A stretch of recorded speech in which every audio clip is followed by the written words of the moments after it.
نحمده ونصلي على رسوله الكريم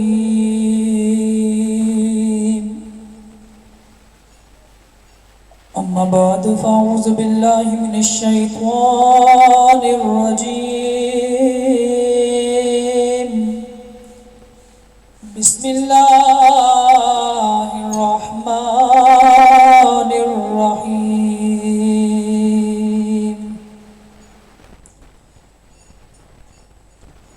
إن الله وملائكته يصلون على النبي يا أيها الذين آمنوا صلوا عليه وسلموا تسليما الصلاة والسلام عليك يا رسول الله وعلى آلك وصحابك يا نبي الله الصلاة والسلام عليك يا رسول الله وعلى آلك وصحابك يا رحمة للعالمين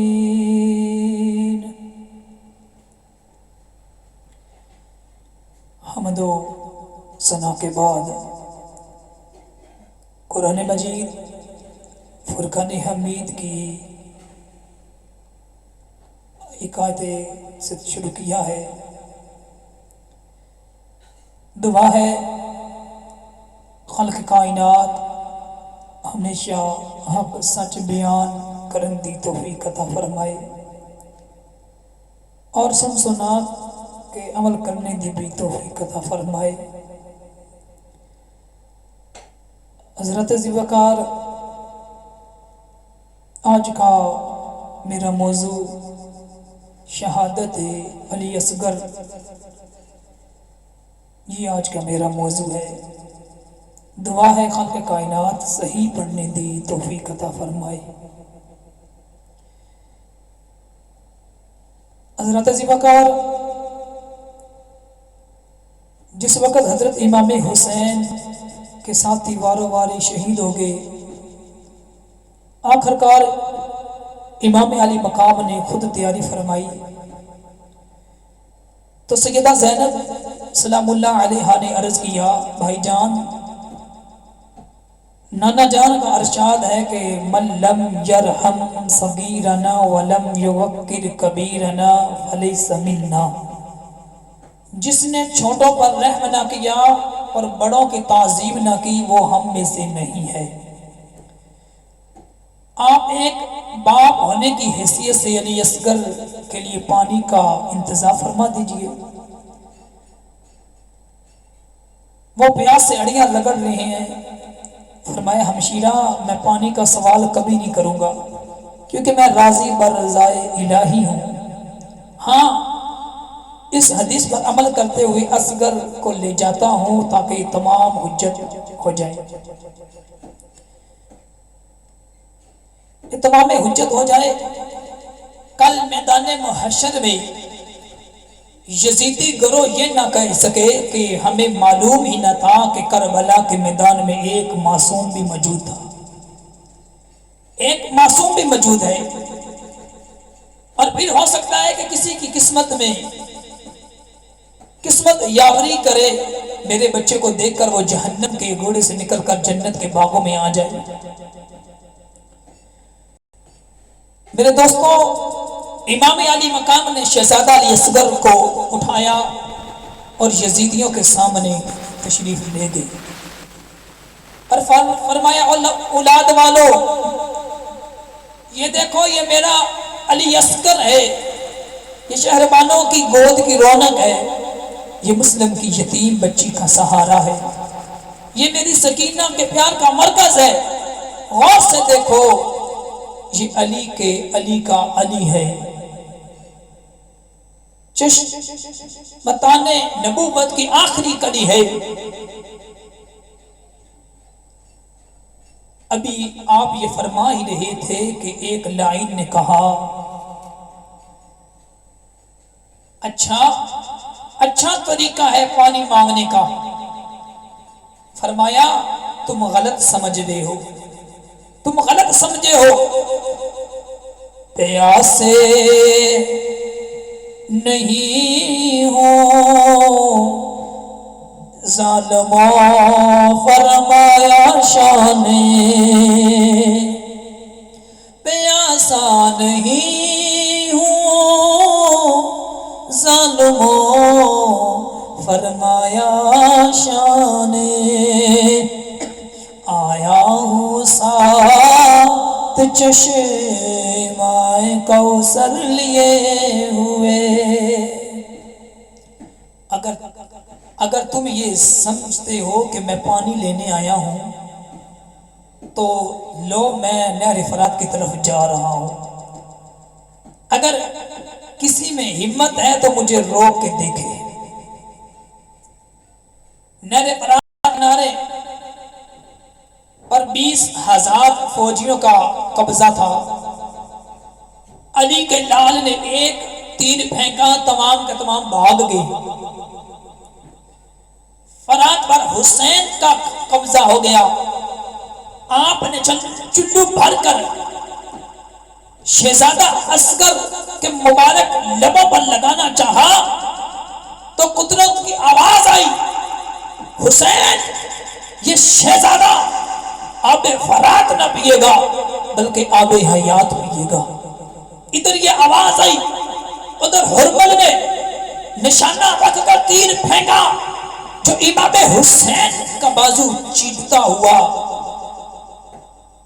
امام حسین کا بازو چھیدتا ہوا عسکر کے حلقوں میں نازک میں پیوست ہو گیا۔ بچہ تڑپ گیا، خون کا فہارا نکلا۔ امام علی مقام نے ہاتھ میں لے کر چہرہ مبارک پر مل لیا۔ علی اصغر کو مخاطب کر کے فرمائے، اصغر میرے شہزادے تو بھی پردیس میں باپ کا ساتھ چھوڑ رہا ہے، باپ کا ساتھ چھوڑ رہا ہے۔ سغرا تو مدینے میں ہے، میں جب خیمے میں جاؤں گا تو کیا جواب دوں گا، تو کیا کہوں گا؟ حضرت علی اصغر نے آخری ہچکی لی اور 3 پیغامات زمان حال سے دیے۔ ایک پیغام سغرا سکینہ کے نام کہ اے میری اب ہمشیرہ گان، کیا ہوا اگر میں تم سے جدا ہو گیا ہوں؟ تم صبر کرنا کیونکہ ہم نبی کے گھرانے والے ہیں۔ زباں پر شکوہ رنج و عالم لایا نہیں کرتے، زبان پر شکوہ رنج و عالم لایا نہیں کرتے، نبی کے نام لیوا غم سے گھبرایا نہیں کرتے۔ دوسرا پیغام امت مصطفیٰ کے نام، اے میرے نانا جان کی امت، آج کل بلا میں دیکھ لو محمد مصطفیٰ کے باغ کے سب پھول ایسے ہیں جو بے پانی بھی تر لیتے ہیں، مرجایا نہیں کرتے۔ تیسرا پیغام کوفیوں کے نام، اے کوفیوں تم نے سمجھا کہ ہم مر گئے ہیں، یاد رکھو غلامان محمد کو غلط سمجھے ہو تم کوفی، غلامان محمد کو غلط سمجھے ہو تم کوفی، نبی پر جان دینے والے مرجایا نہیں کرتے۔ تو حضرت ذی وقار امام علی مقام حضرت علی اصغر کو لے کر جب خیمے میں پہنچے تو سیدہ زینب نے حضرت شہربانو کو مخاطب کر کے فرمایا، شہربانو تیرا شہزادہ گیا تھا تو روتا تھا، آیا ہے تو خاموش ہے، گیا تھا تو تڑپتا تھا، آیا ہے تو پرسکون ہے، معلوم ہوتا ہے پانی مل گیا ہے، معلوم ہوتا ہے پانی مل گیا ہے۔ امام حسین نے فرمایا ہاں ہاں ہمشیرہ، اس نے آب فرات نہیں پیا، نانا جان نے اس آب کوثر سے سیراب فرمایا ہے، جس سے اسے ایسا سکون مل گیا ہے کہ اب یہ کبھی نہ تڑپے گا۔ حضرت شہزادہ مسلم کی یتیم بچی جس کے باپ اور بھائی شہید ہو چکے تھے اور جس سے امام حسین نے فرمایا تھا بیٹی اگر ابا جان یاد آئیں تو مجھے چاچا مت کہنا، ابا کہہ کر پکارنا، اور اگر ویر یاد آئے تو اکبر کو ویر کہہ لینا، اصغر کو گودی میں اٹھا لینا۔ یہ بچی امام حسین کے پاس آئی اور کہا چاچا جان آج مجھے اپنے بھائی یاد آ رہے ہیں، یا میرے بھائیوں سے ملواؤ، یا اصغر میری گودی میں دے دو۔ امام حسین نے حضرت علی اصغر کے چہرے منور سے چادر کو ہٹایا، بچی نے تیر کا پھل دیکھا تو کش کھا کے زمین پر گر گئی۔ جب ہوش آئی تو دوڑ کر حضرت سکینہ کے پاس گئی اور کہا سکینہ مجھے تسلیاں دیتی تھی کہ کیا ہوا، تو تیرے بھائی شہید ہو گئے، میرے بھائی بھی تو تیرے بھائی ہیں۔ بہنوں کو اشتیاق ہوتا ہے، بھائی جوان ہو گئے، ان کی شادیاں ہوگی تو ہم اپنے ارمان پورے کریں گے، انہیں دلہا بنا کر سہرے لگا کر گھوڑے پر بٹھا کر میرا اصغر جوان ہوگا، اکبر جوان ہے، انہیں میں نہیں تو دلہا بنا لینا، سہرے لگا لینا، گھوڑی پہ بٹھا لینا، شادی کے ارمان پورے کر لینا۔ سکینہ دولہا الوداع ہو گیا، جلدی آؤ اور دیکھو اصغر دولہا بن گیا، شہادت کا جوڑا پہن کر خون کے سہرے لگا کر جنت کی سواریاں پر سوار ہو کر اصغر کی بارات چلی جا رہی ہے، جلدی آ اور دیکھ لے، پھر اس کے بعد اصغر نہ مل سکے گا۔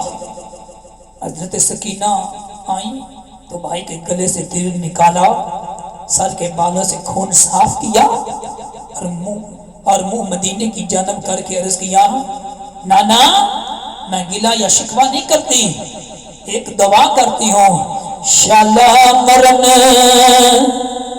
نویر کسے دے نہ ہونا نہ مانیاں بہنا، جس بہن دا ویر نہ کوئی اس کی دنیا تو لینا۔ اصغر شہید ہو گئے، انا للہ و انا الیہ راجعون۔ میرے آقا نے بیٹے کی طرف حسرت بھری نگاہ سے دیکھا، امام علی مقام کی آنکھوں میں آنسو دیکھ کر حضرت زینب نے فرمایا بھائی جان روتے کیوں ہو؟ فرمایا ہمشیرہ آج میں چاہتا تھا کہ کوئی مدینہ جانے والا ہوتا تو اصغر کو مدینہ روانہ کر دیتا۔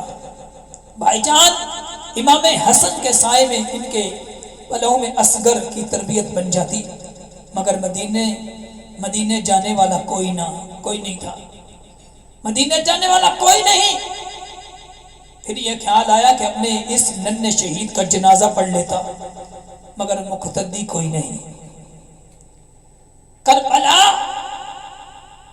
میں ہمارے لیے کوئی غور و کفن بھی موجود نہیں، اور پھر قبر کھودنے کے لیے کوئی کھرپا وغیرہ بھی موجود نہیں۔ پھر بڑے ہی صبر استقلال کے ساتھ ننھی سی قبر کھود کر اصغر کو گاڑ کر شبیر اٹھ کھڑے ہوئے، دامن کو جھاڑ کر، پانی نہ تھا جو شاہ چھڑکتے مزار پر، آنسو ٹپک پڑے لحد شیر خار پر۔ وما علینا الا البلاغ المبین۔